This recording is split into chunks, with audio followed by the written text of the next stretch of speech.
Friends అందరికి నమస్కారం అండి.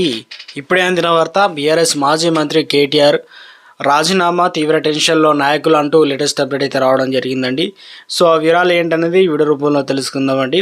వీడియోను స్కిప్ చేయకుండా పూర్తిగా చూడండి, అప్పుడే అర్థమవుతుందండి. మొదటిసారి ఛానల్ వస్తే తప్పకుండా సబ్స్క్రైబ్ చేసుకొని bell button all notification activate చేసుకోండి. అదేవిధంగా లైక్ చేయడం మర్చిపోతున్నారండి, దయచేసి లైక్ చేయండి. లేట్ చేయకుండా వీరలకైతే వెళ్ళిపోదామండి. మనం కేటీఆర్పై ఏసీబీ కేసు సంచలనంగా మారింది. ఫార్ములా రేసు కేసులో కేటీఆర్ అరెస్టు కాయడం అనేటువంటి ప్రచారం జరిగింది. ఎఫ్ఐఆర్లో కేటీఆర్ను A1గా పేర్కొన్నారు. దీంతో కేటీఆర్ హైకోర్టులో క్యాష్ పిటిషన్ దాఖలు చేశారు.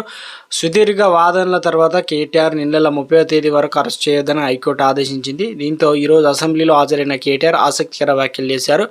కేటీఆర్ వ్యాఖ్యలతో హైకోర్టు మధ్యంతర ఉత్తర్వులతో కేటీఆర్కు తాత్కాలికంగా రిలీఫ్ దక్కింది. అయితే ఈ కేసులో విచారణ కొనసాగించేందుకు ఏసీబీ కోర్టు అనుమతి ఇచ్చింది. ఎవరినైనా విచారణ చేయవచ్చునని పేర్కొంది. దీంతో ఈ కేసు పైన ఫిర్యాదు చేసిన అధికారి దానా కిషోర్ నుంచి సమాచారం సేకరించిన ఏసీబీ తదుపరి విచారణకు సిద్ధమైంది. ఇక కోర్టునిచ్చిన రిలీఫ్తో కేటీఆర్ ఈరోజు అసెంబ్లీకి హాజరయ్యారు.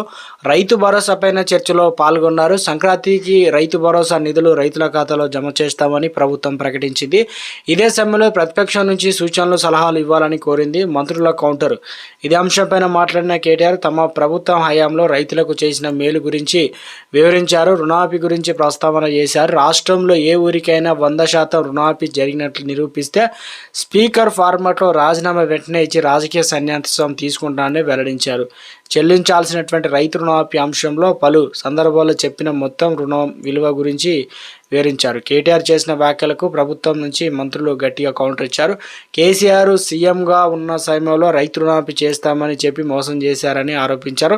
తాము 2 లక్షల వరకు ప్రతి రైతుకు రుణమాఫీ చేస్తామని చెప్పుకొచ్చారు.